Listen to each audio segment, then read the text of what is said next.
கட்டிக்குளம் மாயாண்டி சுவாமிக்கு ஒரு மகன் ஒரு மகள். அதை நம்ம முன்னாலேயே சொல்லி இருக்கிறோம். அவங்க 2 பேருக்கும் கல்யாணம். சாமி எங்கேயோ இருக்கார். அவர் கால் போன போக்கில் போகிறவர். எல்லா ஊருக்கும் போவார். எப்படி போனார்னு தெரியாது. திடீர்னு கல்யாணத்தன்னைக்கு வந்து நிற்கிறார். அது வரைக்கும் தெரியாது. கல்யாணத்தன்னைக்கு சாமி வந்து நிற்கிறார். மகன் திருமணத்துக்கும் வந்தார், மகள் திருமணத்துக்கும் வந்தார். மொய்ப்பணம் எழுதினார்கள். அந்த காலத்தில் ஒரு சின்ன பானை மாதிரி தயார் பண்ணுவார்கள். அதுக்கு பேர் மொய்ப்பண குடம்னு பேர் வைப்பாங்க. அந்த குடத்தில் மொய்ப்பணத்தை போட்டார்கள். சாமி என்ன பண்ணார் தெரியுமா? இருளப்ப கோனாரை கூப்பிட்டார். இதை கொண்டு போய் திருக்கூடல் மலை தர்மத்தில் சேர்த்துக்கோ. இவர் வீட்டு மொய்ப்பணம் திருக்கூடல் மலை தர்மத்துக்கு ஆயிற்று. அவ்வளவுதான், கல்யாணம் முடிஞ்சு போச்சு. சாமி சன்னியாசி அப்படியே கிளம்பி போயிட்டார்.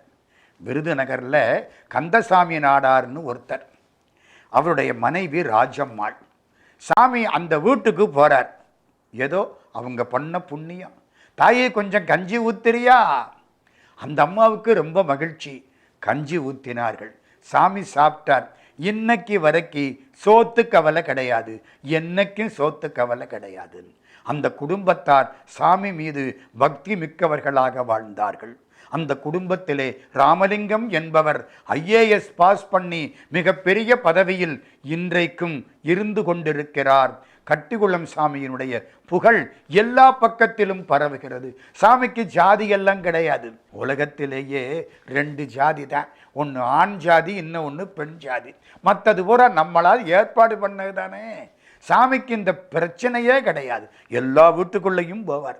ஆண்டிக்கோனார்னு ஒருத்தர், ஐராவதநல்லூர் பக்கம். ஆண்டிக்கோனாருடைய தம்பி கந்தசாமி கோனார். இந்த 2 பேர் மேலேயும் சாமிக்கு ரொம்ப பிரியம். அவங்க பண்ண புண்ணியம். நான் வெளியில் போகிறதா இருந்தால் வண்டி கட்டணும். மானாமதுரைக்கு நம்ம கோயிலில் உள்ள பெருமாள் போகிறதா இருந்தால் ரெட்டமாட்டு வண்டி நீங்கள் தயார் பண்ணணும். அவங்க 2 பேரும் தயார் பண்ணி கொடுத்தார்கள். ஆண்டிக்கோனார், அவர் தம்பி கந்தசாமி கோனார். கந்தசாமி கோனாருடைய மகன் பழனிசாமி கோனார். அவரும் இந்த பெருமான்பால் ரொம்பவும் ஈடுபாடு கொண்டவராய் வாழ்ந்தார். தைப்பூசத்தன்னைக்கு அவர் பழனி ஆண்டவன் கோயில் கட்டினார். அந்த கோயிலில் தைப்பூசத்தன்னைக்கு இன்னைக்கும் வழிபாடு நடக்குது. தைப்பூசம் கட்டிக்குளம் ராமலிங்க சுவாமிகளுடைய சமாதி திருநாள். அதனால அதை இப்பொழுதும் மதுரையிலே ஐராவதநல்லூர் பக்கத்திலே தாங்கள் கட்டிய ஒரு பழனியாண்டவன் கோயிலிலே அந்த பழனிசாமி கோனார் குடும்பத்தினர் நடத்தி பல பேருக்கு அன்னதானம் செய்து கொண்டிருக்கிறார்கள். அங்கே ஒரு தண்டாயுத பாணி ரொம்ப அழகா இருப்பார். அவரை பார்த்தாலே நமக்கெல்லாம் பழனிக்கு போனாப்புல தோணும். கட்டிக்குளம் சாமி அந்த காலத்தில் சொன்னாராம், இந்த கோயில் பக்கத்தில் ராமேஸ்வரம் போகிறவங்க வருவாங்க, அவங்களுக்கு தங்குறதுக்கு இடங்கூடு அப்பு, அவங்களுக்கு சாப்பாடு போடு. ராமேஸ்வரம் போகிறதும் காசி போகிறதும் அவ்வளவு புண்ணியம். ராமேஸ்வரம் போகிறவங்க தங்கினா அவங்களுக்கு சாப்பாடு போடணும். அதுக்காக கட்டப்பட்ட கோயில் ஐராவதநல்லூர் பக்கம் அந்த சின்ன பழனி ஆண்டவர் கோயில். இதை கட்டினது ஆண்டிக்கோனார், அவர் தம்பி கந்தசாமி கோனார், அவருடைய பிள்ளை பழனிசாமி கோனார். எல்லாரும் சேர்ந்து கட்டி கொடுத்தார்கள். ராமேஸ்வரத்து பெருமக்கள் அங்கே தங்கி போனார்கள். சாமி நாற்றசங்கோட்டைக்கு போறார். கட்டிக்குளம் சாமி நாற்றசங்கோட்டைக்கு போறார். நாற்றசங்கோட்டையில் ஒரு திருப்பணி செல்வர் நடராஜன் செட்டியார்னு பேர். அவர் மாமியார் சிகப்பி ஆட்சின்னு பேர். அந்த குடும்பத்தில் இன்னொரு ஆட்சி சடையாட்சின்னு பேர். இந்த 2 பேர் வீட்டுக்கும் போயிடுவாராம் சாமி. அங்கே போய் என்ன கேட்பார்? தாயி நீர் மோர் கொடு. அவருக்கு வேண்டியது நீர் மோர், அவ்வளவுதான். அந்த ஆட்சி சொன்னிச்சான், சாமி சாப்பாடே போடுறேன். நீர் மோரும் கொடுத்து சாப்பாடும் போட்டுதான். சாமி சாப்பிட்டார். சாப்பாடு வளர்ந்தது. அந்த குடும்பத்தார் பல திருப்பணி செய்து இன்றைக்கு மிக செல்வ வளத்தோடு வாழ்கிறார்கள். பர்மாவில் உன் பேரனுக்கு அரசாங்க வேலை கிடைக்கும். சாமி அப்ப பண்ணின ஆசீர்வாதம். ஆட்சி ஒரு சேலை கொடு. அந்த சேலையை வாங்கி அந்த வீட்டில் தொட்டிலா கட்டி சாமி உட்கார்ந்து ஆடுவாராம். கட்டிக்குளம் மாயாண்டி சுவாமி குழந்தை மாதிரி. இன்னைக்கு அந்த குடும்பத்திலே குழந்தை செல்வம் மிக சிறப்பாக செழிப்பாக இருக்கிறது. ஆட்சி கேட்டாங்களாம், நீங்கள் நம்ம ஊருக்கு வந்து தான் சாமி சமாதி ஆகணும். இல்லை, நான் சமாதி ஆகிற இடத்துல சமாதியான அன்னைக்கு விளக்கு போடுன்னாராம். இன்னைக்கும் நாற்றசங்கோட்டையைச் சேர்ந்த அந்த பெருமக்கள் கட்டிக்குளம் மாயாண்டி சுவாமிகளுடைய சமாதி கோயிலில் அவர் சமாதியான திருநாளில் குருபூஜை அன்றைக்கு இரவு முழுக்க விளக்கெரித்து கொண்டிருக்கிறார்கள். நமிநந்தி அடிகள் திருவாரூரில் விளக்கேற்றியது போல இந்த பெருமக்கள் இங்கே எண்ணெய் ஊற்றி விளக்கேற்றி கொண்டிருக்கிறார்கள். அதே மாதிரி மதுரையிலே 1000 வைசிய மஞ்சப்புத்தூர் சமூகத்தைச் சேர்ந்த ஒரு அம்மா, அந்த அம்மாவுக்கு மீனாம்பாள்னு பேர். தங்கச்சாமி செட்டியார் வீட்டுக்காரர். ரொம்ப நாளாக குழந்தை இல்லை. கல்யாணம் ஆச்சு, இத்தனை வருஷமாக குழந்தை இல்லை. ஊரில் இருக்கவங்கெல்லாம் என்னை பார்த்தா விலகி போகிறாங்க. மலடின்னு ஒரு பட்டம் வேற கொடுத்து விட்டாங்க. செல்வத்தை பெற்றவனை செல்வர் என்போம், கல்வியை பெற்றவனை கற்றோன் என்போம், பிள்ளையை பெற்றவனைத்தான் பெற்றோர் என்போம். குழந்தை இல்லை, என்ன செய்கிறது? அந்த அம்மா வருந்தினாள், அழுதாள். மிளகாயை எடுத்து அரைச்சி சாப்பிடுவாளாம், மிளகாயை எடுத்து வயிற்றுல தேய்ச்சிக்குவாளாம். ஏன்? குழந்தை இல்லாத இந்த வயிறு என்னத்துக்கு? இப்படி வெறுத்து போய் இருக்கிற பொழுது அந்த அம்மாவுடைய பக்தியினாலே மீனாம்பாள் வீட்டுக்கு கட்டிக்குளம் சாமி போயிட்டார். உள்ளே போனார், முகத்தை பார்த்தார், மேலே ஏறினார், மாடிக்கு போனார். ஒரு சேலை கொண்டா, சேலையை கொண்டாந்து அந்த அம்மா கொடுத்தது. கைத்தை எடுத்தார், தொட்டி மாதிரி கட்டினார், சேலையை குறுக்கில் போட்டார், ஏறி உட்கார்ந்தார். சாமி மகிழ்ச்சியா ஒரு 4-5 முறை அந்த தொட்டியில் ஆடுறார். ஏதோ ஊஞ்சல் ஆடுற மாதிரி சிவபெருமானையும் பராசக்தியையும் வைத்து திருவாசகம் பாடி அந்த பெருமக்கள் கோயிலிலே ஊஞ்சல் ஆட்டுவார்களே, அது மாதிரி சாமி உட்கார்ந்து ஊஞ்சல் ஆடுகிறார். அந்த புண்ணியத்தினாலே அந்த தாய்க்கு 4 பெண் குழந்தைகள் பிறந்தன. சாமி உட்கார்ந்து ஊஞ்சல் ஆடுனா குழந்தை பிறக்கும், கவலைப்படாதே, உனக்கு குழந்தை பிறக்கும். 4 பெண் குழந்தைகள் பிறந்தன. அந்த வீட்டுக்கு திடீர்னு வருவாராம். கீழ்ப்பகுதியில் ஒரு அறை, அந்த அறைக்குள்ளே போய் சாமி உட்கார்ந்துருவாராம். உட்கார்ந்து உடம்பு பூரா விபூதி அள்ளி பூசிக்கிட்டு அப்படியே இருப்பாராம் தியானத்தில்.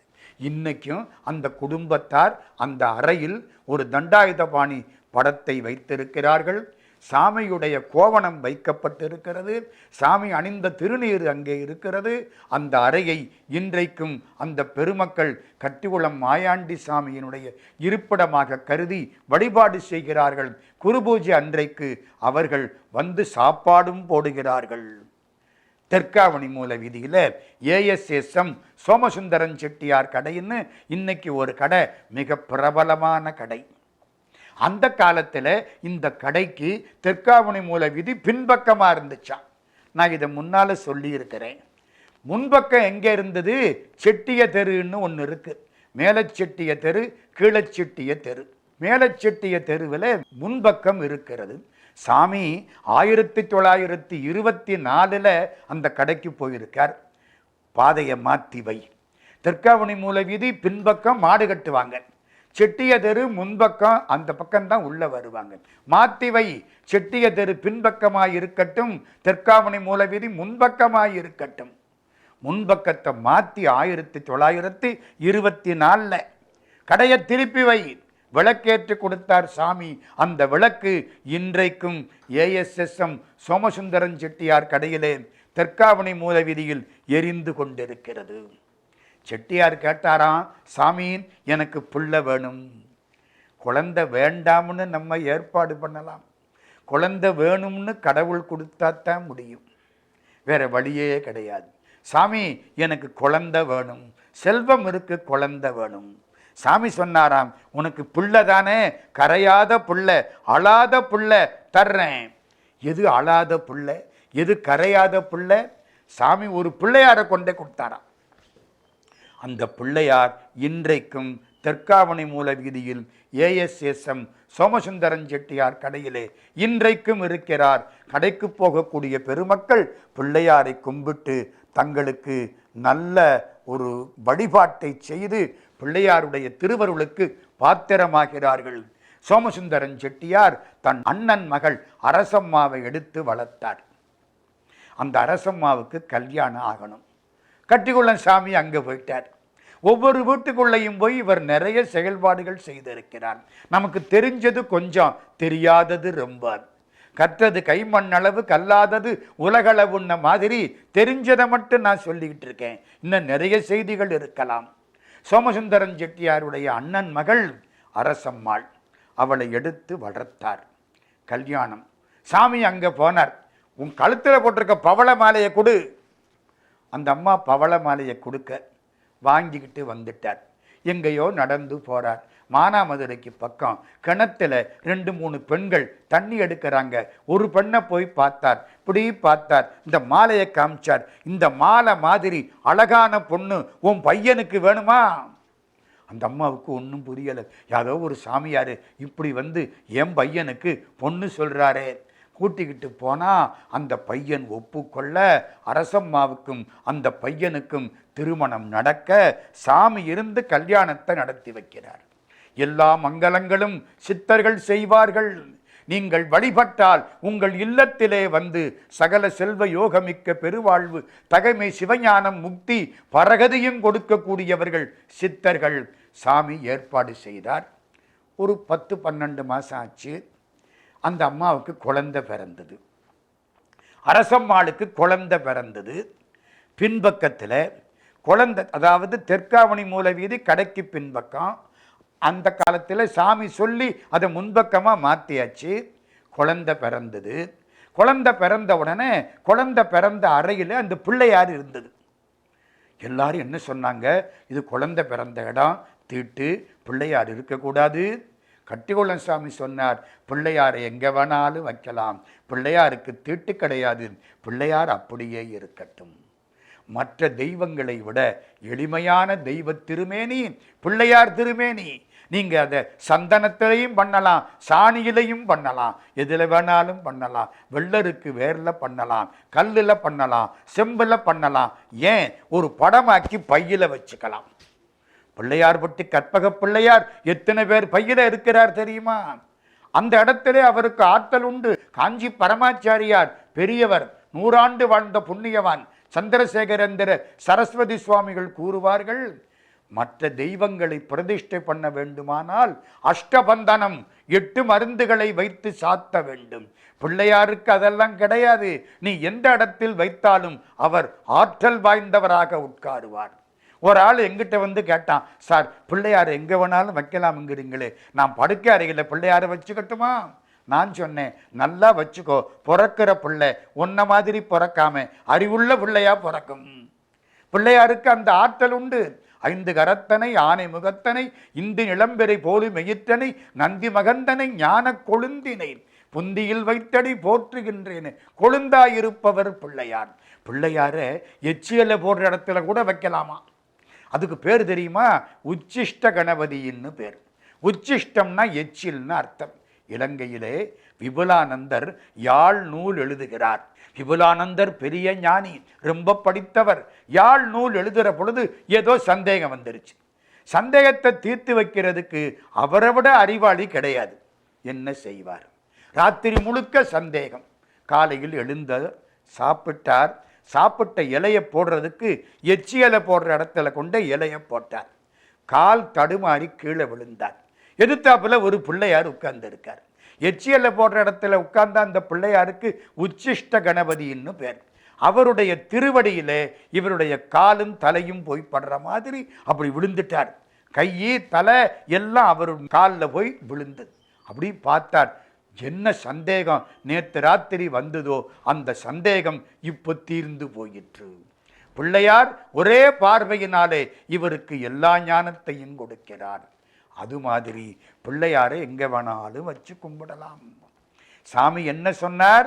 பிள்ளையாருக்கு தீட்டு கிடையாது, குழந்தை பிறந்த இடத்துல வைத்துக்கொள். ஏஎஸ்எஸ்எம் சோமசுந்தரம் செட்டியாருடைய அண்ணன் மகளுக்கு குழந்தை பிறந்ததா? சாமி சொல்றார், இது உன் குழந்தை.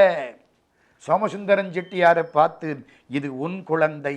அந்த குழந்தை இவருடைய சுவீகார குழந்தையாக வளர்ந்தது. சுப்பிரமணியம் என்று பெயர் வைத்தார்கள்.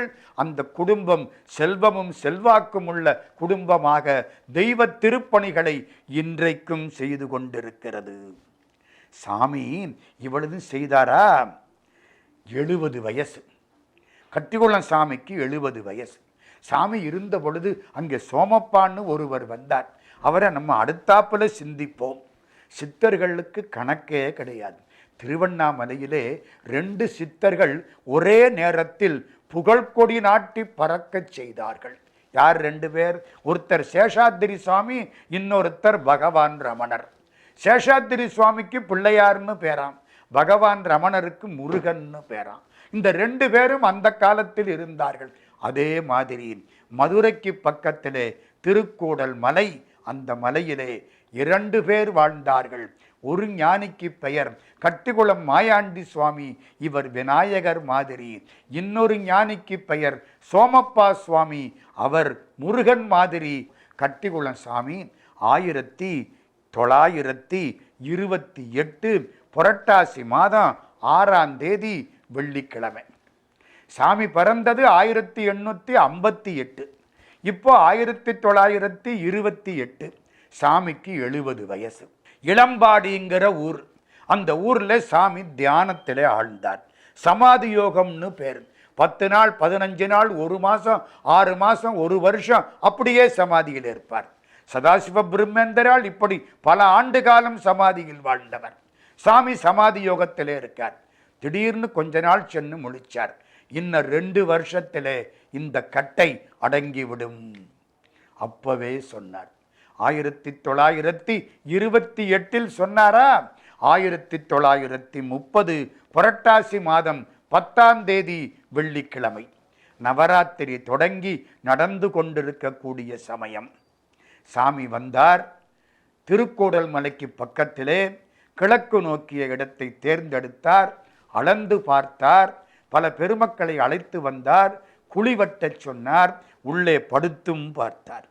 1930 புரட்டாசி மாதம் 10ஆம் தேதி, கிட்டத்தட்ட ஒரு அக்டோபரை ஒட்டின்னு வச்சுங்களேன், அக்டோபர் மாதம்னு வச்சுக்கலாம்.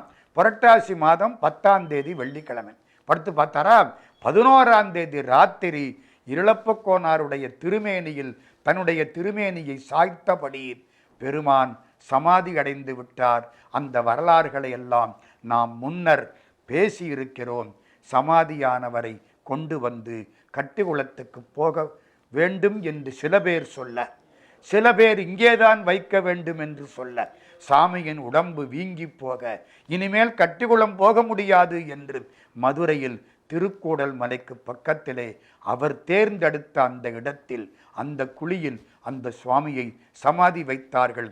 இன்றைக்கு அதற்கு மேல் ஒரு விநாயகப் பெருமான் பிரதிஷ்டை செய்யப்பட்டு அங்கேதான் கட்டிக்குளம் சூட்டுக்கோல் வைக்கப்பட்டிருக்கிறது.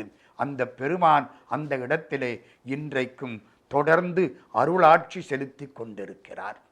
இது நம்ம சாமியுடைய வரலாறு. இவரை பற்றி இன்னும் நிறைய செய்திகள் இருக்கின்றன. மலை மேலே ஒரு பழனி ஆண்டவன் மாதிரி முருகனை பிரதிஷ்டை பண்ணது சுவாமிகள். கருப்பண கோனார் முதல்ல, அவர் பிள்ளைக்கு பேரு இருளப்ப கோனார், அவர் பிள்ளைக்கு பேரு சேதுமாதவ கோனார், அவர் பிள்ளைக்கு பேரு ராமலிங்க கோனார், அவர் பிள்ளைக்கு பேரு தட்சிணாமூர்த்தி.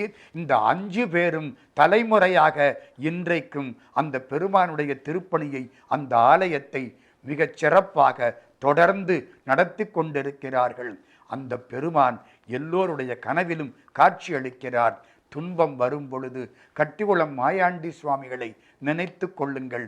உங்களுக்கு கனவில் காட்சி அளிப்பார், நனவில் காட்சி அளிப்பார். எண்ணிய முடிதல் வேண்டும், நல்லவே எண்ணல் வேண்டும், திண்ணிய நெஞ்சம் வேண்டும், தெளிந்த நல்லறிவு வேண்டும். பண்ணிய பாவமெல்லாம் பருதி முன் பனியே போல நன்னிய நின்முன் இங்கு நசித்திடல் வேண்டுமன்னாய் என்று பாரதி வேண்டியது போல வேண்டினால் நம்முடைய வாழ்க்கை சிறப்படையும்.